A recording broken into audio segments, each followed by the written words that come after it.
Welcome to Pindar Poetry. We hope you learned something new. You start by power cycling and gathering diagnostics so you know what you're fixing. First, save nothing, then hold the guide button for about 10 seconds and remove power for 30 seconds to clear transient faults. Once done, check Xbox Live status on a phone or PC so you know whether the problem is on Microsoft's side. Also confirm your network. Prefer a wired Ethernet connection, or verify Wi-Fi shows at least 2 bars before proceeding to deeper fixes. Now you'll tackle network and account causes that commonly break Xbox Live. From settings, go to network and run the test. Note any NAT, packet loss, or DNS errors.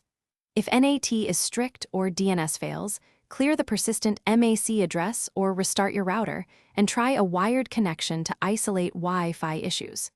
Meanwhile, sign out and back into your profile.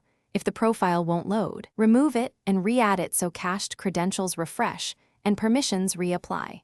Finish with advanced maintenance and one key troubleshooting tip. Check for a console update under console info and install it, because outdated firmware can block live services.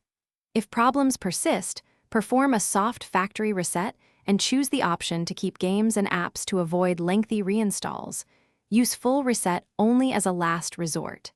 If you still can't connect, test an alternate network like a mobile hotspot to determine whether your ISP or home router is the root cause. Thanks for watching.